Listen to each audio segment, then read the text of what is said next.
Salam sejahtera, perkenalkan nama saya Evi Simangunsong, saya dari kelas karyawan dengan NPM 18110507.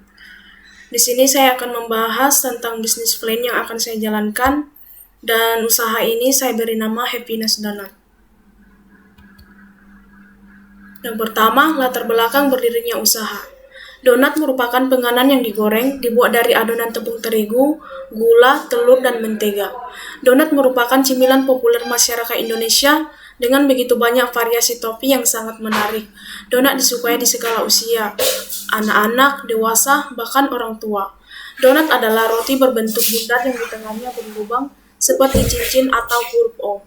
Adonan donat dibuat berbagai macam bentuk, seperti bulat dengan lubang di tengah, dipelintir, atau diisi selai, coklat, atau custard seperti donat coklat yang tidak berlubang. Pelaku bisnisnya pun dari berbagai kelas, mulai dari jajan warung biasa dengan topping hanya gula halus atau bahkan tanpa gula, outlet dan kafe di mall, warung kopi, bahkan di warung-warung biasa. Donat sejak lama dikenal oleh masyarakat sebagai jajanan yang cukup mengenyangkan. Selain untuk makanan salingan atau kudapan, donat juga sering menggantikan menu sarapan pagi, bekal sekolah anak, perayaan ulang tahun, atau snack dalam sebuah acara.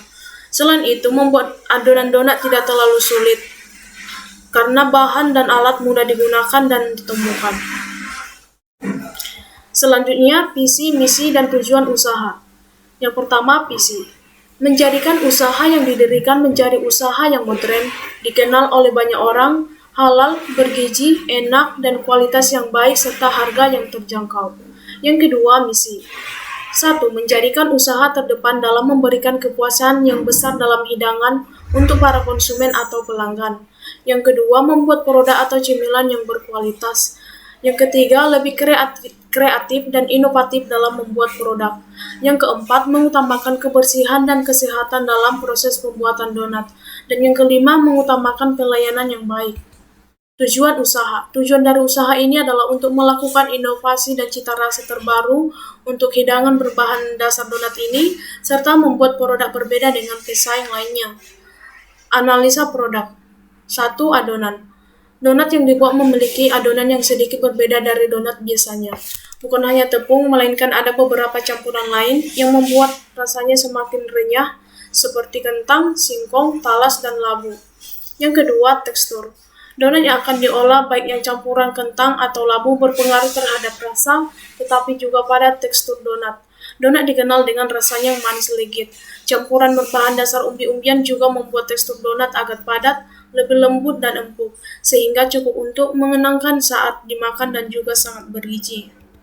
Yang ketiga, topping. Donat yang akan diolah akan memiliki berbagai topping seperti mesis coklat atau warna-warni, keju, matcha, oreo, dan lain-lain. Berikut saya tampilkan beberapa gambarnya. Seperti ini merupakan pakai mesis coklat. Ini yang pakai keju. Ini topping matcha. Dan ini mesis juga. Ini merupakan donat dengan topping oreo, strawberry, dan juga tiramisu. Yang selanjutnya adalah analisis pasar. Yang pertama, segmen pasar. Segmen pasar berdasarkan demografis, yaitu laki-laki dan perempuan dari semua kalangan, karena harga yang sangat terjangkau. Segmen pasar dilakukan mengingat terdapat banyak pembeli yang berbeda keinginan dan kebutuhannya. Segmen pasar berdasarkan geografis, yaitu masyarakat sekitar kota Medan dan sekitarnya. Yang kedua, target pasar. Perlu dilakukan penetapan pasar setelah melakukan strategi segmen pasar. Dalam hal target ini, usaha donat menargetkan laki-laki dan perempuan, mulai dari anak-anak, dewasa, dan orang tua. Yang ketiga, positioning. Happiness Donut memiliki cita rasa donat yang berbeda, dengan menambahkan topping yang menarik, juga variasi donat yang berbeda-beda, seperti olahan dari umbi-umbian seperti kentang, agar pelanggan tertarik dengan usaha donat yang saya produksi.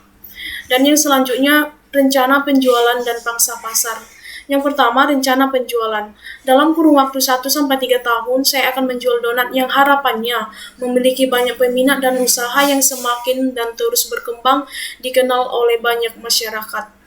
Yang kedua, pangsa pasar. Happiness Donut yang ditawarkan akan banyak tersebar di kota Medan, mengingat donat merupakan makanan atau cemilan yang banyak disukai oleh berbagai kalangan dari anak-anak, dewasa, bahkan orang tua, sehingga usaha ini dapat memperoleh pangsa pasar yang baik. Yang kelima, strategi pemasaran. Pertama, produk. Produk adalah segala sesuatu yang dapat ditawarkan untuk memuaskan kebutuhan dan keinginan konsumen. Yang kedua, price. Price itu merupakan sebuah harga yang merupakan nilai suatu barang yang dinyatakan dengan uang. Metode transaksi yang saya gunakan yaitu pembayaran dalam bentuk uang tunai atau cash dan bisa juga melalui OVO atau GoPay. Di sini saya tampilkan tabel yaitu jenis makanan. Terdapat dua, yaitu donat original dan donat kentang. Untuk harga satu donat original seharga 2.500 dan donat kentangnya senilai Rp3.000. Yang ketiga, promosi. Promosi yang dilakukan adalah dengan memanfaatkan sosial media seperti Facebook, Instagram, maupun WhatsApp. Selanjutnya, aspek produksi. Dapat kita lihat di sini terdapat proses produksi dalam pembuatan donat. Yang pertama, siapkan alat dan bahan. Yang kedua, siapkan adonan. Yang ketiga, cetak adonan. Yang keempat, siapkan topping. Yang selanjutnya, panaskan minyak. Masukkan donat satu persatu dengan api kecil.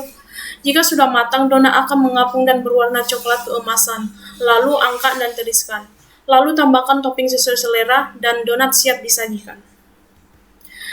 Yang selanjutnya adalah aspek keuangan.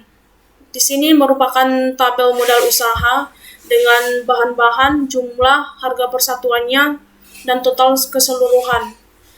Dapat kita lihat seperti tepung terigu, kentang, mentega, gula, parmifan, telur, minyak, meses, keju, oreo, coklat, dan topping. Jumlah keseluruhannya sebesar 970.000. Dan ini merupakan harga peralatan yang digunakan mulai dari nota kontan, kardus, pembungkus plastik, mixer, dan total keseluruhannya 912.000.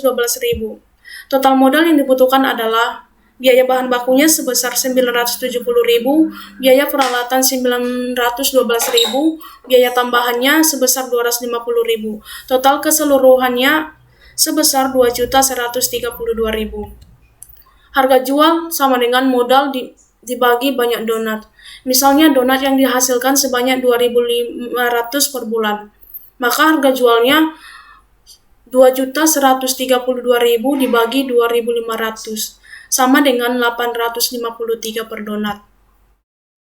Laba untung 2.000 dikurang 853 sama dengan 1.147.